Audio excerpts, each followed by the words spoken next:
Ladies and gentlemen, boys and girls, I don't have a Warhammer 40k battle report for you this week, so I decided to put together something I've been working on for a while. As some of you are aware, I've written quite a bit of background and narrative stuff about my various armies that I own for 40k, and I've got a little bit of it for you here today. This is kind of like when I did that army showcase video a while ago for the Acheron Crusade, and if you've not watched that, I recommend going back to watch it because it will some of the story I talked about in that will inform what happens in this one. So go back and watch that if you haven't already. I know it looks like an army showcase video where I just point the camera at models and talk about them for a while, but there is actually about half of the video was me talking about narrative and lore and stuff as well. That's what this is completely, from top to bottom, essentially. It is a intro to my army known as the Cadian 404th, my Imperial Guard, and a short story which concerns two of the characters from that army, which are Colonel Van Graff and Major Lasky, who you can probably see on your screen right now. So that's what this is. This is my way of saying, here you go, here's something 40k related, because I don't have a battle report for you this week. Truth be told, the only issue really I have with doing the 40k battle reports at the moment is that I don't have a very large pool of opponents. So the frequency I can actually make those videos for you guys is limited by actually the fact that I don't have a lot of people coming to play games with me. Unfortunately, I just live in an awkward part of the country, it seems, from that perspective. So never mind. So here's something instead. I hope you guys like it. It's kind of meant to be listened to as an audiobook kind of thing. I'm sure I'll probably put some scrolling pictures of some photographs of the army I've got on the screen as a visual thing. But for the most part, you can probably put this on in the background and listen to it while you're playing a game, or while you're painting some of your own models, or doing anything like that, really. If you're on a commute on the train in the morning, you can put this on and listen to that. I don't know. But either way, I hope you find it entertaining. I don't claim to be a great writer. I don't claim to be a particularly good voice actor-y type person. I probably suck at reading audiobooks, because I constantly fluff up the narration all the time. It took me forever to edit and recut this video to get it shipshape. So I'm not going to claim it's anything amazing, but I've did my best. I've added some extra music and sound effects and things like that to make it a bit like one of the Games Workshop sort of Black Library audio drama things, which I thought would be kind of cool. Seems to have turned out all right. So hopefully you enjoy. And sit back, get a cup of tea, paint your models, play your games, whatever it is you're doing, and listen to this in the background if you like. I will see you again next week when I do have a battle report for you next weekend. So, cheers everybody. Enjoy. I'll catch you next time.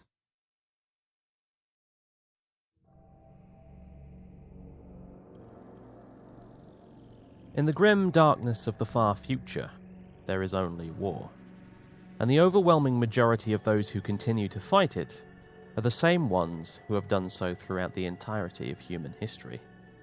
Bold, lucky, and sometimes stupid men and women armed with a bayonet, guts, and a regret for every life decision they've made up to that point. In the Imperium of Man, those men and women make up a vast army of trillions, known as the Astra Militarum, or the Imperial Guard, depending on who you ask. In the tiny speck of human existence that forms the Acheron Crusade fleet, there are at least 100 Imperial Guard regiments. The exact number fluctuates as some are destroyed, consolidated, and replacements are recruited and brought aboard. They come from all sorts of Imperial worlds, hives, agri-worlds, great administratum metropolises, even feudal planets with very little conception of the wider galaxy beyond them, until the day comes when a few thousand are rounded up, taken aboard Imperial starships, and flown to the sky, from which none will ever return. Other regiments don't even have a home world of their own, either because they represent the combined and tattered remnants of a dozen armies, or because their home itself was destroyed. In the latter's case, there is no Imperial Guard homeworld more famous than Cadia. the fortress world that once stood at the threshold of the Eye of Terror. It was a living bulwark against the marauding forces of chaos and their warmaster, Abaddon the Despoiler. It was during his 13th Black Crusade that the world finally fell, cracked in half in an act of petulant and apocalyptic destruction when the planet defied his invasion for too long. Since that day, the survivors of Cadia have fought on, scattered across the galaxy amongst the regiments that still survive. Though few original Cadians still fight on 2 centuries later, their martial tradition has continued, and their legacy will not soon be forgotten. One such regiment is the Cadian 404th, known nowadays by their moniker, the Black Stripes. Originally founded sometime during M35 as a mechanized infantry regiment, much of their records and past deeds are now lost to time. Cadia's destruction put the torch to the recorded memories of its people along with their homes. What is known, however, is that they fought in the final battle on Cadia itself, before the last remnants of them escaped the planet's destruction, jumped into the warp, and later re-emerged after a turbulent journey in the Ultima Segmentum. They were assigned, along with a large number of other depleted regiments, to the Styx sector for refounding, just as the Great Rift tore open across the galaxy and the long dark of the Noctis Aeterna began. Nowadays, the 404th is one of the premier regiments of the Acheron Crusade. Its ranks are filled with soldiers from a variety of liberated worlds, but the majority of its officer corps remains Cadian, along with its equipment loadout. More importantly, their combat record has thus far been so exemplary that even after subsequent refoundings, they've been allowed to keep their name, an uncommon practice in the Astra Militarum. The Crusade army is full of unsung heroes, many of them short-lived in the face of their insurmountable task, but the 404th stand apart from dozens of other regiments because they possess a commodity that is rare amongst the ranks of the Emperor's soldiers: a tradition of success. Over the last 2 centuries, a number of the 404th's commanding officers have moved up the chain to become Lords General, holding influential places on the War Council and affecting important matters of Crusade policy. Some, however, have remained behind, forming the backbone of the Black Stripes' command structure. And some would argue that this is the reason for their continued successes where others have failed. Many of the officers who lead the ranks of the 404th into battle are those who once fought the Despoiler in the streets of Cadia itself. Whatever may be the case, the 404th were reborn in the funeral fires of their homeworld's destruction, and their story began anew from that moment forwards. One day, as is the case inevitably for every regiment of the Astra Militarum, they will be destroyed, and their banner will be raised outside the Eternity Gate on Terra. But in this corner of the galaxy, on countless worlds that they have fought on and reclaimed for the Imperium, their legacy casts a long shadow. Date: 999 M41. Cadia hangs in the serene vacuum of space, a dark orb lacquered by flames, a great obsidian eye slowly shattering into fragments. The orb breaks apart slowly and steadily. The flames that were once an atmosphere flicker like an aurora, the conflagration frustratingly beautiful in spite of the apocalyptic loss of life that it represents. The backdrop of this cosmic opera is the pure madness and terror of the warp, leaking into the material realm all the faster now with the planet's destruction. To try and put into words the sight would be folly. Impossible colours that make a mockery of the human eye's natural spectrum, sounds that mortal ears should be incapable of hearing. To witness such things invites insanity. And as Major Oscar Van Graff watches it all, he wonders if he hasn't already joined the ranks of the mad.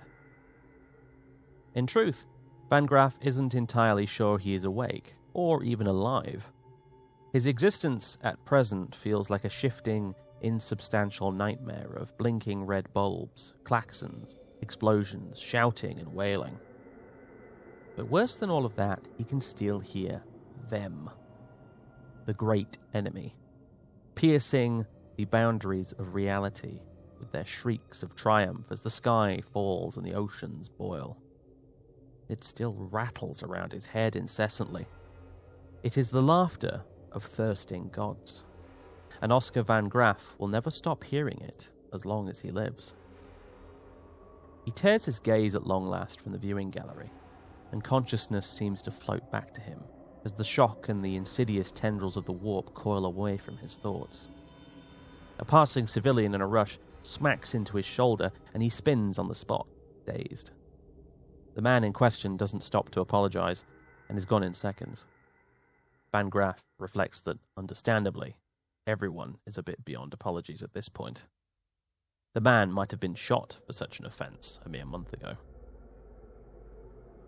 He stands in a bustling corridor aboard the Imperial Navy cruiser Truth Incandescent, as one among thousands of refugees from Cadia's destruction. He seems to be the only person here with no particular place to be, cast off on the tides of humanity like a message in a bottle. He begins to wander, following the current where it chooses to take him as his senses slowly return. He looks around. Illuminated in the jaundiced glow of emergency lighting, he sees all sorts. A tiny child covered head to toe in soot, bawling at the loss of a stuffed toy animal. Van Graff glances back and sees the beloved item in question as it is trampled under a dozen meandering feet. He can't turn back to help, the crush of bodies is too strong. He can only keep shuffling helplessly onwards. Elsewhere, he catches a glimpse of other servicemen and women. Troopers, NCOs, even an officer or two in similar straits to himself. Vacant expressions, dishevelled uniforms. One has her head encased in bandages, eyes covered and mumbling something under her breath. It's too loud for Van Graff to hear, but nobody closer is listening either. He guesses that she must have been closer to the impact and saw the flash. It was the last thing she'll probably ever see. He glances down at his own uniform. It's in tatters for the most part, missing buttons, scorch marks, a ripped sleeve, and one of his epaulets has been torn off. Funny, he doesn't recall when that happened. The whole thing is caked with dust, and after a ponderous moment it occurs to Van Graff that he is covered in the remains of his home. The only remains he'll ever have to remember it by. He'll never throw the uniform away, and he'll never wash it again either. On his dying day, it will sit in a glass case in the Regimental Hall of Honours as a sacred relic. For now, though, Van Graff idly tries to brush himself down. The task is futile, and only force of habit made him start. He notices that, almost comically, his regimental cufflinks seem to be entirely intact and still a little bit shiny. Major is his rank. Major in charge of what exactly, he's not sure. None of these soldiers are from his regiment. In fact, he hasn't seen a single soul from his outfit in days. Maybe one or two survivors are out there, either on board here or somewhere out on one of the other ships in the evacuation fleet. Nobody even seems to know what's happened to the Lord Castellan. The burning planet in the viewing port suggests an obvious fate, though nobody chooses to believe it. Further down the thoroughfare, through a bulkhead and into a repurposed hangar, a queue has formed. Van Graff patiently waits his turn for almost an hour, with only his thoughts as company. The hubbub of the huddled masses and the totally garbled announcements on the ship-wide broadcasts cease to register for him, and when it's finally his turn at the front of the line, he's almost taken by surprise. He's faced with some manner of adept of the Mechanicus, waiting behind a camp table serving as a temporary desk. Van Graff finds it curious to see one of the Mechanicus priests performing such a menial role, but if anyone around here was still mentally fit to run things, it would be the emotionless machine men of Mars. A pair of glowing green lenses where there might once have been eyes, and a metal rebreather where there ought to have been a face, greet the exhausted Major. The adept is hunched over in his seat. Scarlet robes hide a number of other mechanical augmentations, and a set of cables snake out from under the folds, connecting to a bank of cogitators behind him. "Name?" The synthetic voice reverberates from the creature's vox grill. It's more of a demand than a question. "Van Graff, Oscar." "Age? Terran standard years, please." 53. "Previous occupation?" "Major. Cadian 404th Mechanized Infantry." The eye lenses whir and click. The adept seems to focus more closely on Van Graff's tattered uniform. In the background, a printer chatters out a roll of paper which transcribes the essential details of the conversation. "Facial recognition database is incomplete at this time. Serial number, please." 19673812. Van Graff rattles it off without even having to think. There is a brief pause. "Verification complete." A wafer is spat out of the console behind the adept, and a servo arm swiftly retrieves it with programmed precision. It holds it out for Van Graff to take. He obliges. "Deck 4, cabin number 507. Your details have been added to the census. Suitable work will be found for you." He pockets his ticket and nods his thanks, before wondering if the metal creature would even notice the gesture. "You should consider yourself lucky," the adept adds, catching Van Graff off guard. The eye lenses turn to face him again, and a skeletal metal hand gestures to the throng of refugees filling the hangar. "Everyone else has to share." The ship is packed with refugees. The Voidsman's quarters were already filled even before they were all taken on board. It's a military vessel designed for war, not transporting masses of people. The vast majority are being housed in the cargo decks, which have become massive dormitories. There are nowhere near enough facilities to support people living down here, and the place is already beginning to smell. It's also very cold. There's not usually a need to keep cargo at room temperature, at least not the kind of cargo that Deck 4 is used to. Van Graff's cabin, as the tech priest so generously called it, in reality seems to be a tiny office, formerly the workplace of a Munitorum scribe. His rank has afforded him the privilege of this tiny box room, complete with brushed steel desk, 2 uncomfortable chairs, and a dirty mattress tossed in the corner. Having said that, it's still the finest domicile that he's been able to call his own in months. It's locked when he first arrives, and has to spend some time searching for an armsman with the key. Frustrating, but at least it means he doesn't have to clear out any squatters. We're all squatters, really, though, he thinks to himself as he slumps onto his metal chair. None of us have a home anymore. He puts his face in his hands and breathes out a heavy sigh. It swiftly turns into a cough. Merely being present in the moments before the planet's destruction, when the dust of a dying world filled the air, along with the chemical and biological weapons deployed in the war on Cadia, means he will be cursed with a persistent wheezing cough until his dying day. It's the least of the scars he will bear from the incident. He leans back in the chair, eyes closed, and allows the sounds of the ship to wash over him. First, there's the constant thrum of the Gellerfield generator. It's located a deck above him. It pulses like a beating heart made of motive energy. It's a comforting sound. If it were ever to stop, the ship, and all aboard her, would be as doomed as the people left behind on Cadia.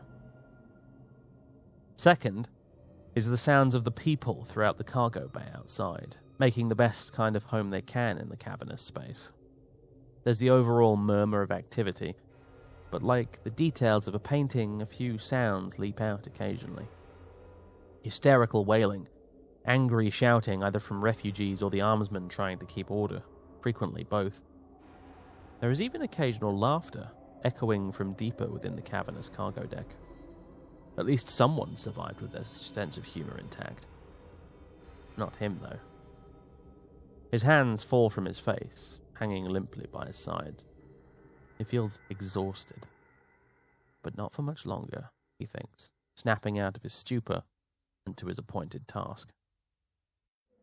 Van Graff fumbles for a moment as he extracts his old las pistol from its battered holster. That the weapon is still intact is a small surprise. He delicately winds the crenellated wheel that controls the power setting to the maximum. The pistol thrums impatiently in his hand, desperate to be fired. He can feel the heat of the power pack in the palm of his hand. He looks down at the trusty instrument that has seen him through hell and back, and the faintest of smiles curls in the corner of his mouth. His eyes glaze over as memories spring to them. Then he shakes his head and sniffs loudly as though to snap himself out of it. With slow but firm purpose, he places the grip in his right hand, curls the pistol around, and places the muzzle in his mouth. He closes his eyes. No more pain. No more laughing devils in his head. Time to go. The quiet moment is interrupted by a sound, but not the one he expected to hear. It's a voice. With half a second more of realization, it becomes clear that it's a child. Mr. Major? He drops the weapon. It clatters noisily to the desktop. It's a small girl. By the look of her, no more than 8 years of age. She has blonde hair and purple Cadian eyes like him. Her hair and tattered clothing is matted with dust, and in her hand she clutches a small blue waste bag held shut by a zip. Van Graff struggles to find his voice for a moment and clears his throat. You know my rank? She nods emphatically. My daddy is in the Guard. He taught me all the symbols on the clothes. Uniforms, he replies. Uniforms, she corrects herself. Where's your father? Van Graff finds himself asking the question, not knowing exactly why. It just seems like the sort of thing you're meant to say. The girl's features tense up just a little, brow furrowing, betraying a tremendous sadness. I don't know, she replies after a moment's silence. She's clearly lying. Your mother, then? The girl's expression worsens into open distress. Tears begin to well in her eyes. I don't know, sir. Me and Mummy, we were getting onto the shuttle, and she told me to go. She had to get something. I was confused. I was already holding her bag. I think she forgot and went to get it, and the doors closed, and... She trails off. Van Graff's mind's eye is filled once again with the burning marble that was Cadia. The screaming winds, the merciless, triumphant laughter from the heavens.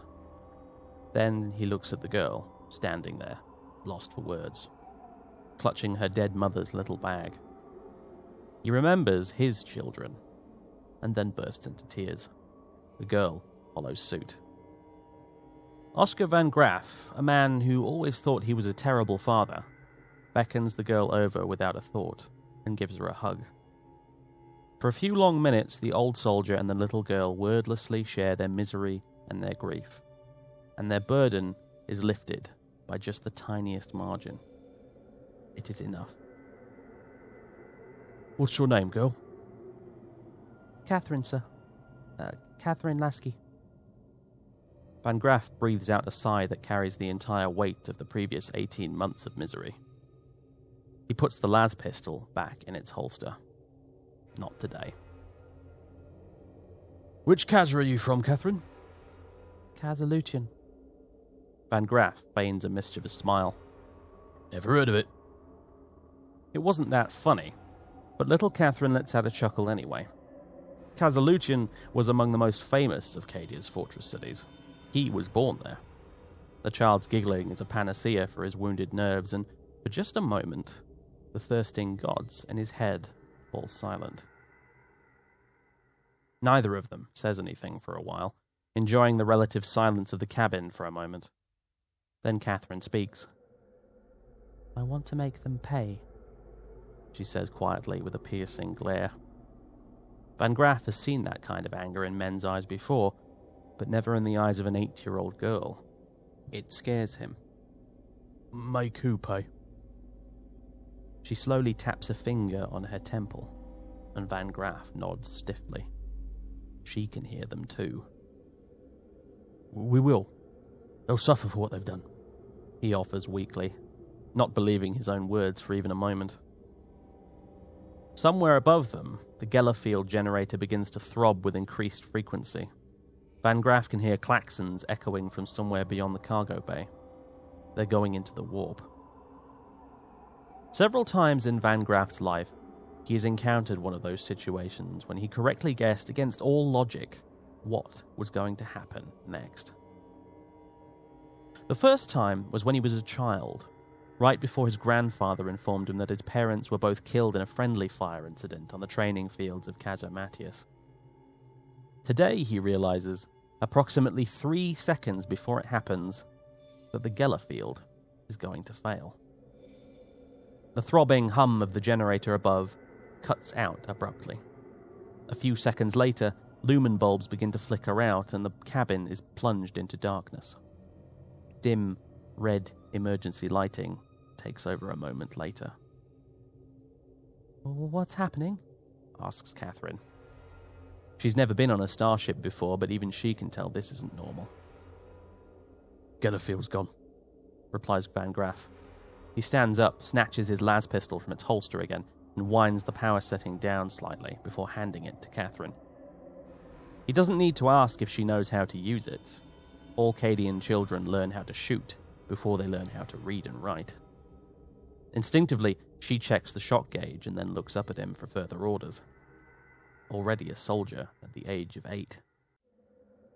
Slowly, a stench creeps into the cabin, a smell of murder and decay, like a mass grave laid open to the elements for a week. Van Graff has a certain familiarity with it. Then, far away at first, they start to hear the screams. He draws his combat knife from its weathered scabbard and drops to a crouch. "Girl," he says, his voice dropping to a grizzled whisper. "Do you know the litany of smiting?" Catherine nods. "Get under the desk and chant it." She does as she is told, quietly, under her breath. Then, as he stealthily takes up position beside the door, he joins in. "Holy Emperor, deliver us from the darkness of the void. Guide my weapon in your service. Holy Emperor, deliver us from the darkness of the void. Guide my weapon in your service." In the distance, the sounds of slaughter come closer. The gods are laughing again.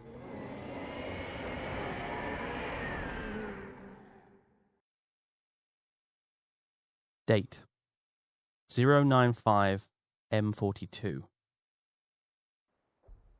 Holy Emperor, deliver us from the darkness of the void. Guide my weapon in your service. Captain Catherine Lasky bellows the chant in the face of the cultist charging towards her, before pulling the trigger of her bolt pistol and watching his head disappear in a cloud of viscera with a teeth-shaking bang. The headless corpse crumples to the floor of the trench, and Catherine glances around. That was the last one. Around the corners of the trench and floating over the parapet, the sounds of close-quarters fighting are dying down. Adjacent to her, Commissar Lucian Cromwell is panting heavily. She gives him a brief once-over. "You're all right?" she asks. He's covered in a lot of blood, but it doesn't seem to be his. The Commissar replies by spitting a gobbet of red onto the duckboards. "I have quite literally tasted heresy. I could be better." Catherine fixes him with a look that says, "Be serious, please." "I'm fine, really," he adds. Around them are the bleeding carcasses of a number of traitor cultists, clad in filthy, tattered old uniforms of the former Planetary Defense Force. The Noctis Aeterna was not kind to this world. Their faces are obscured by crude metal sallet helmets, gas masks, or sacks sewn together with what Catherine can only foolishly hope is Grok's leather.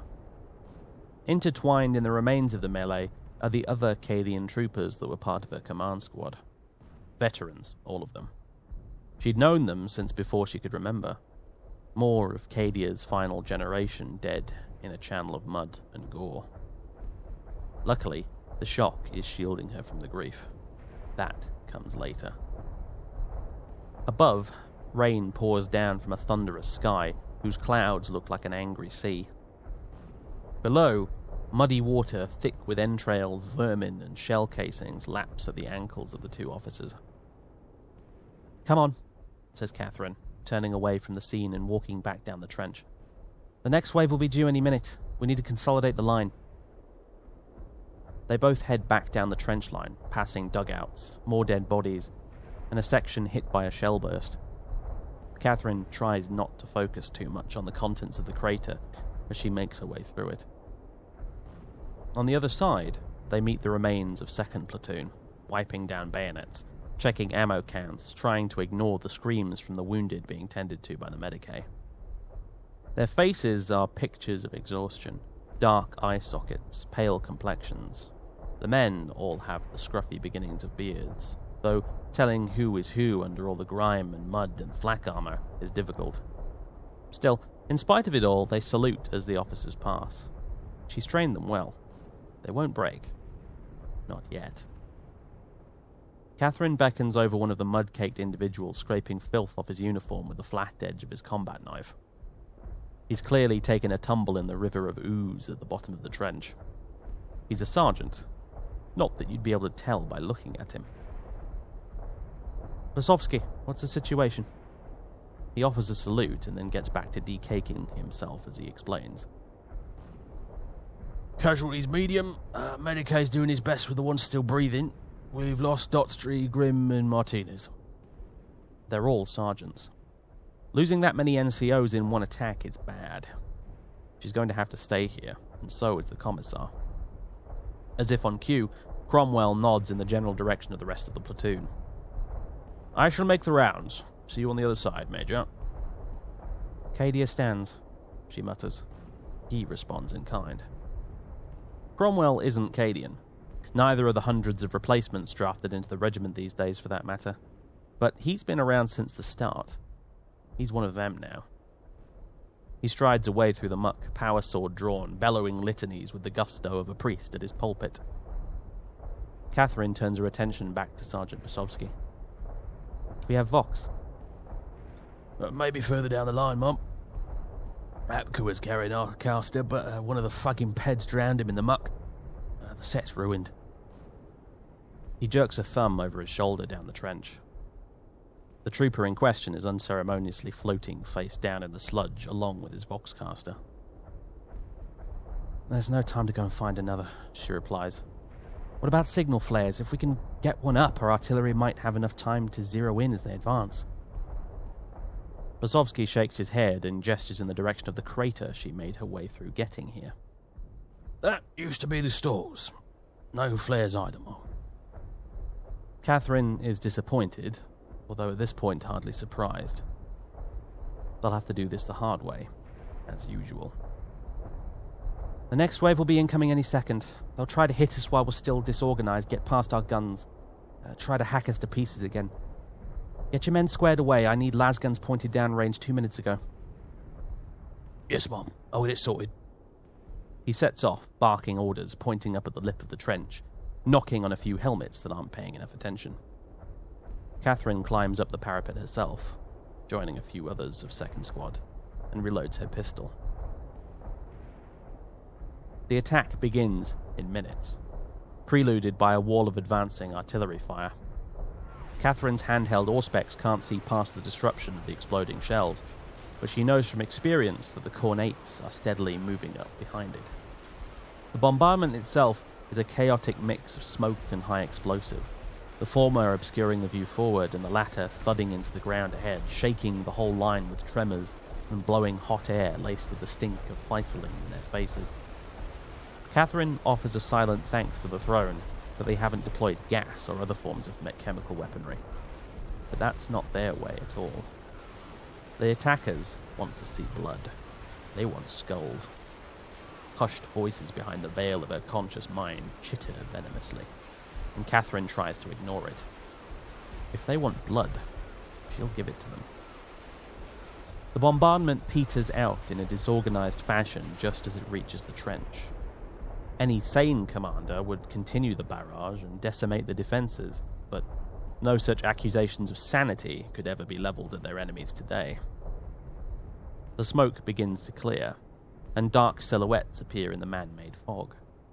Without an order required, the world erupts into light as hundreds of lasguns open fire in disciplined volleys, streaks of light snapping out into the smoke, dropping the shrouded targets with pulsing bolts of fire that crack like lightning. The Cadians' firing drill is exemplary, in spite of everything they've been through today. Catherine feels a flush of pride before she takes aim with her bolt pistol and pops off a shot at the nearest cultist. The bolt shell goes wide, but to her surprise, the cultist does not duck or try to evade her. He marches onwards, neither charging nor routing. Others emerge behind him. Many are dropped by rippling lasfire or the staccato chatter of heavy bolters. But even more cultists step forward to take their places. It's at this moment that Catherine thinks she can hear something. A murmur. Beneath all the small arms fire, the boom of distant artillery, the yelling, and the wind. She can't decide if it's coming from inside her own head or from the enemy positions, but it's there, chanting. The cultists continue to shamble to their doom, and the pile of dead grows in no man's land. Something isn't right. Catherine can feel it like there's a charge in the air. The hair on the back of her neck stands on end. She knows this feeling. She's felt it before, a long time ago. There's that stench. She knows what's going to happen, but it's too late to do anything about it. What could they have done about it? 8 attacks in 8 hours on the 8th day of the month. She glances at her wristwatch.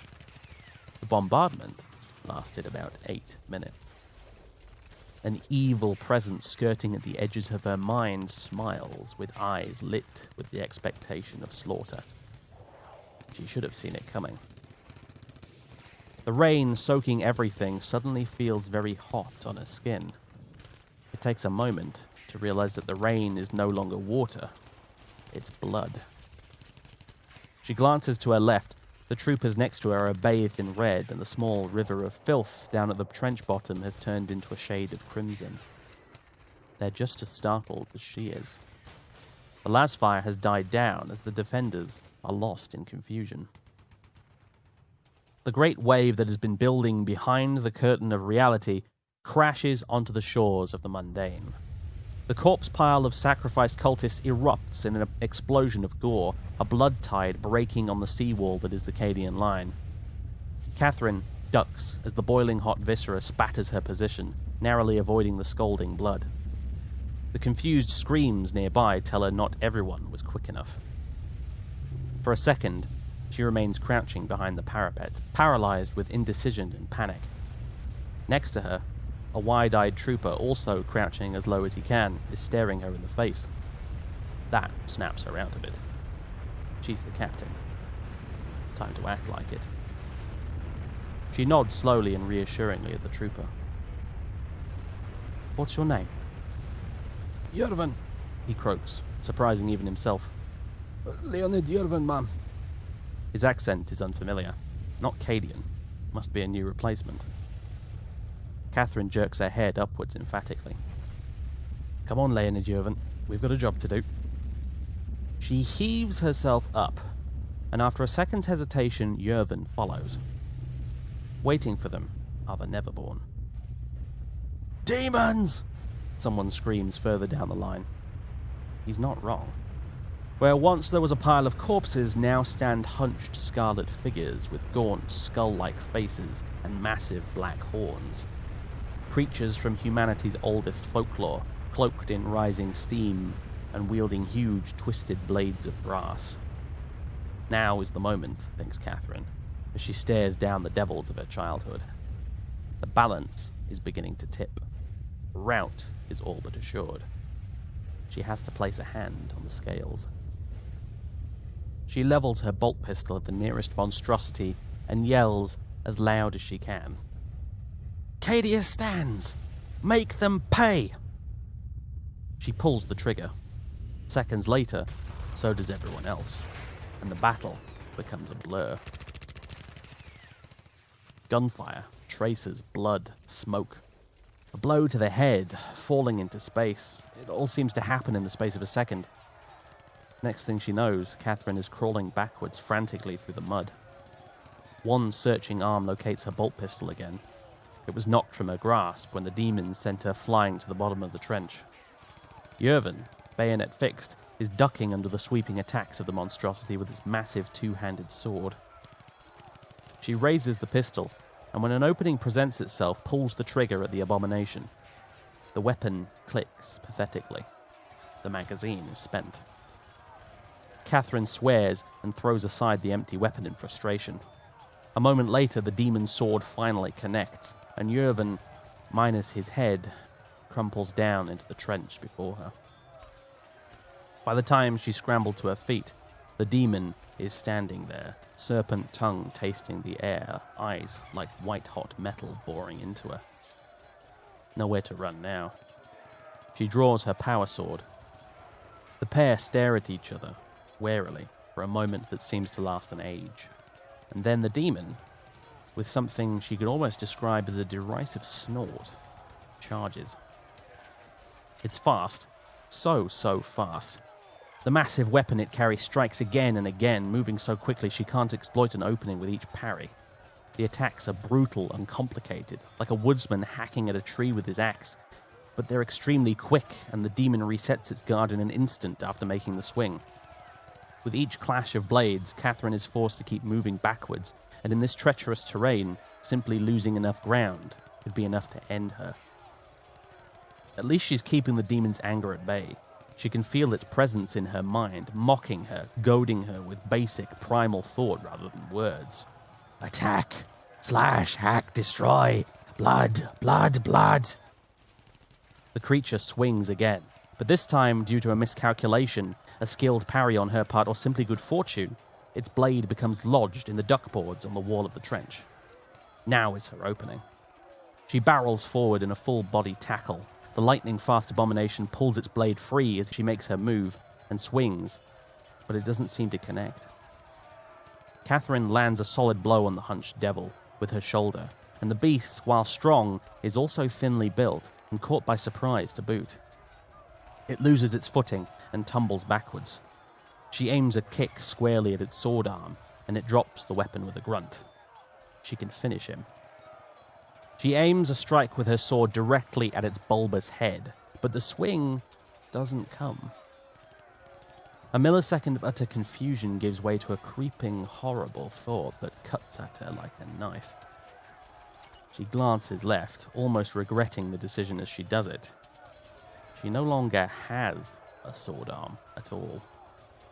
The limb in question lies behind her in the red mud, still clutching her blade. Jets of blood are spurting from the stump that remains at her shoulder. She looks back at the demon. Its expression is a cruel, carnivorous grin, and a hacking, rasping noise emerges from its throat like a crude imitation of laughter. Then the pain arrives. It feels as if the very bones of her body are caught in a vice and being twisted to breaking point as the pain shoots through her like electricity through a conductor. She collapses into the mud, flat on her back. The demon is rising to its feet once more. She glances over to her sword arm. Too far to reach. She spits hot, salty blood at the approaching monster in defiance, even as her world begins to dim. Not like this, she thinks. She was going to make them pay. She was going to kill them for everything they'd taken. Her home, her mother. The beast has retrieved its blade and is winding up the executing swing. Do it then, you bastard. Do it and put me out of my misery. Bolts of purple lightning fill her vision, striking so suddenly and brightly that she's blinded for a moment. She blinks and shakes her head, ghosting after images clouding her already hazy vision. The creature is shrieking, seemingly with both pain and surprise in equal measure. "Emperor cast you out, warp scum!" bellows a furious voice. She can't believe it. It's Cromwell, with what seems to be a gaggle of regimental-sanctioned psychers in tow. A crooked grin of triumph forms in the corner of Catherine's mouth. Resourceful fellow, for a commissar. His eyes are wrath and righteousness, his blade work exceptional as he engages the beast in single combat. They train them pretty good at the Schola, she muses, faintly aware of how delirious she's becoming. The commissar and the demon exchange strikes and parries, neither gaining an advantage, but the demon seems hard-pressed. "Move out! Strike down the others! This one is mine!" He barks at the timid psychers with their forced staves and pale expressions. He sounds confident, but he hasn't slain the beast yet. Catherine glances back at her severed limb again, and is suddenly filled with a sense of superhuman determination. No, it won't be like this. Throne bless you, Cromwell, you self-righteous bastard. The commissar strikes, feints, parries. He comes close to landing a lethal strike on multiple occasions, but the lithe, demonic form moves with otherworldly speed and seems to anticipate every swing of the blade just a second before it arrives. Then, it strikes back with a ferocity that seems fueled by its own rising anger. Cromwell's gilded power sword crackles and ripples as the demonic blade crashes against the disruptor field. The warp spawn is going to win this fight. It's exhausting him, and the beast seems to have limitless energy to go with its limitless hatred. He makes another parry, but this time his footwork is off, and he slips on the slick, muddy surface beneath him. He falls to a knee, but manages to bring up his blade just in time to fend off the incoming blows. Barely. The beast senses victory. Its tongue lashes and it roars with jubilant anticipation. Then, Cromwell notices a shape rising behind it, bright red and shambling. The blue blade of a power weapon lashes forth, and just as the demon is celebrating its own triumph, its horned head is severed from its shoulders.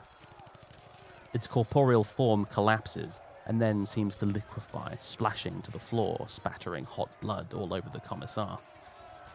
His saviour stares at him, the whites of her eyes stark against the rest of her blood-soaked form. Catherine's remaining hand clutches her power sword, retrieved from the death grip of her severed one. Cromwell can't quite believe it, and his only response is to start laughing hysterically. "Cadia really does stand then," he remarks, "though she appears to be missing an arm." Catherine tries to form an insult with her voice, but all that emerges is a strangulated burble as more blood fills her mouth and control of her body slips away from her. Overconfident prick, she thinks with a smile, as she finally falls prey to unconsciousness.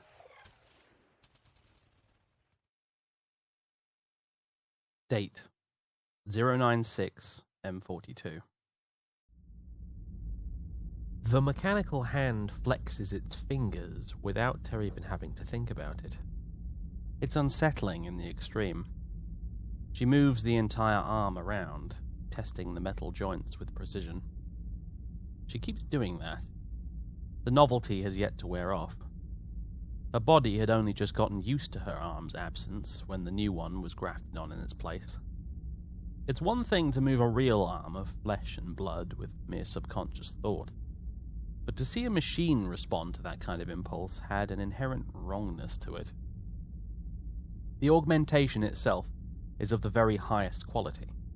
The delicate cabling, actuators, pistons, and other mechanical bits that Catherine truly doesn't know the names of harmoniously click, whir, and slide in a chorus of motion that creates this strange facsimile of the human form. At first, she'd considered simply asking for a weapon attachment of some sort in lieu of this ersatz creation. But all things considered, she's glad she made this decision. It'll be a while still before she can use a sword again. Throne. It'll be a while before she can still hold a mug of recaf without smashing it accidentally.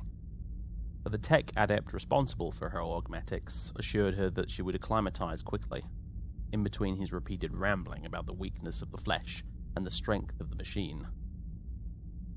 She sat in the Medicae deck on the cruiser Javelin. The Crusade fleet has left Targus Mons behind. The Cornate uprising has been crushed under the weight of the Imperial Guard and the Adeptus Astartes. Compliance achieved. All that murder so that a scribe can stamp the word compliant on a piece of parchment and send it back to Terra. It's best not to dwell on it, she reminds herself. A nearby klaxon honks out 2 short blasts, and she jumps with a start. Rotating bulbs flash in the hallway outside. She waits, bracing herself, and then with an uncomfortable lurch, it's done. The ship has entered the warp. No lights going out, no screams, no gunfire. She's lost count of the number of perfectly dull trips through the warp she's done over the years since Cadia. Once upon a time, she was under the impression that she'd get used to it. She was wrong. There are voices in the corridor outside. It's the adept, with someone else, although she can only hear the former, his grating artificial voice carrying much further. It's uncomfortably loud to listen to in a conversation, but he's never seemed to notice or care. The graft has worked exceptionally. Luckily, the wound was clean, free of toxins. She was fortunate that the arm was not removed by more traditional means. More traditional means? In other words, not hacked off by the rusty blade of a cultist. He might have a point, but it's still hardly what Catherine would call good fortune. The pair enter the room. Adept Theodosius is resplendent in his scarlet regalia, hunched over, various mechanical appendages poking out from under the robes. His eyes are 2 glowing lenses. With him is Major Oscar van Graff, her foster father and superior officer. He's aged a lot since she first walked into his cabin on the Truth Incandescent all those years ago. Rejuvenat treatment is not uncommon amongst the higher-ranking officers of the Imperial Guard's regiments, but the kind they can afford is hardly as flawless as the sort of treatment and surgery available to nobles of the Imperium's aristocracy and governing elites. He's balding now, and there's plenty of silver in his beard. His cheeks are gaunt, his brow is furrowed with wrinkles. Having said that, he's still doing pretty good for someone pushing 150 years old, though that's mostly thanks to the time dilation of warp travel. So, continues Theodosius, do we finally consider the debt repaid, Major? Catherine slides off the gurney she's been sitting on and stands to attention, offering a salute using her augmented arm. Yes, says Van Graff, as a smile creases his features. The tech adept servos audibly whir as he effects something vaguely resembling a nod, then clunks away back out into the hallway.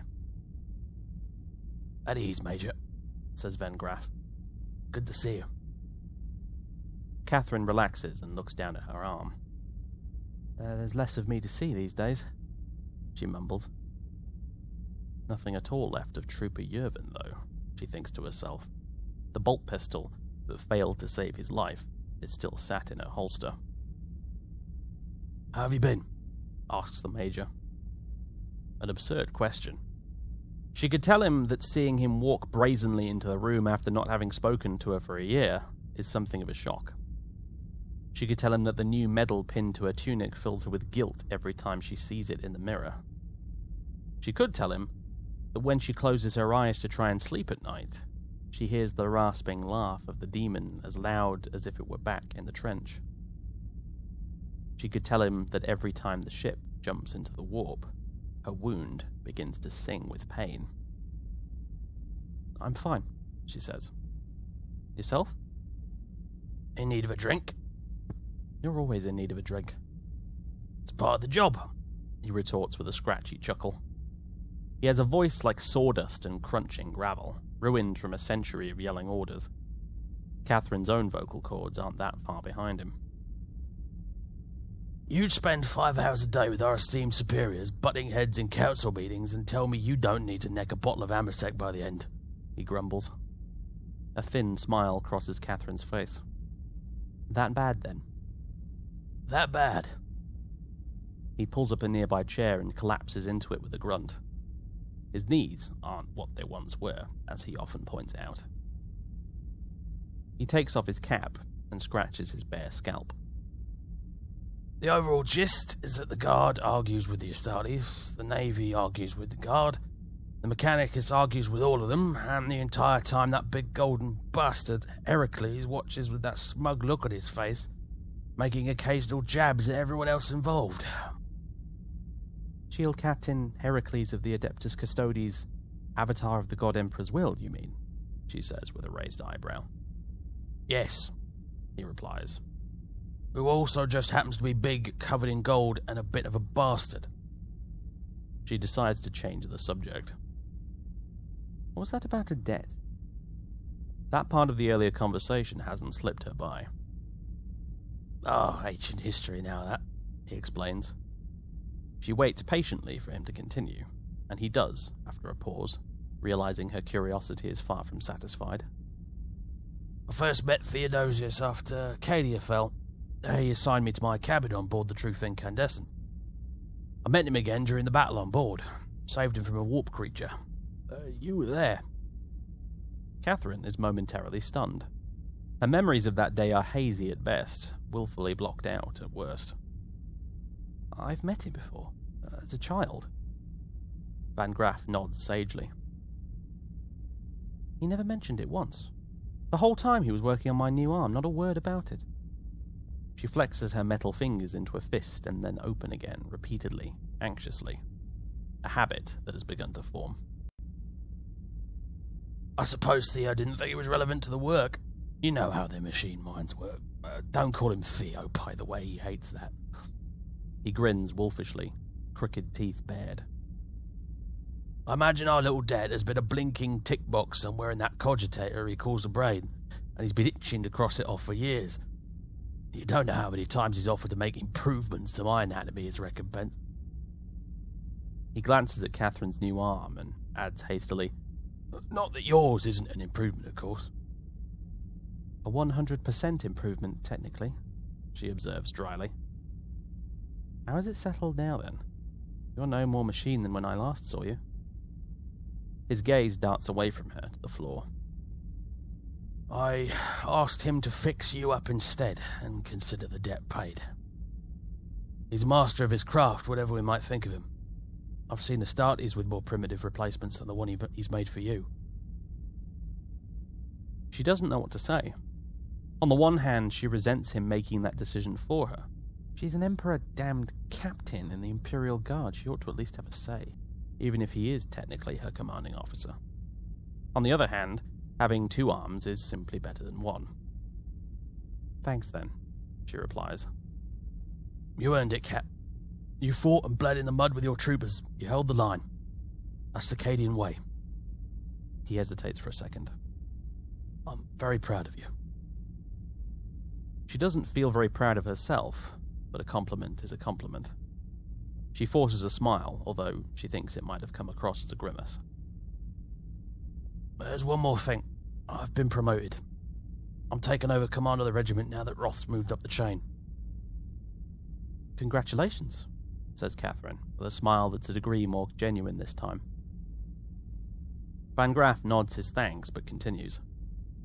This does mean, however, there's an opening for Major. I wanted you to know I've put your name forward.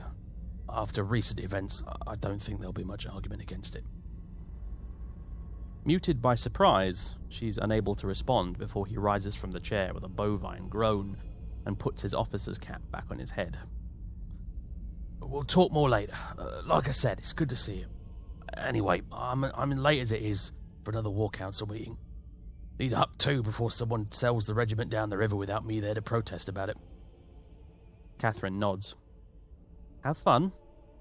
Try to keep the rest of us out of too much trouble. I'd like to keep my other arm. The Major leaves with a husky chuckle, but stops briefly in the doorway on the way out. He puts a hand on his ancient las pistol in its holster, not with the intent to draw it, but more like he's remembering something. He shakes his head and walks away.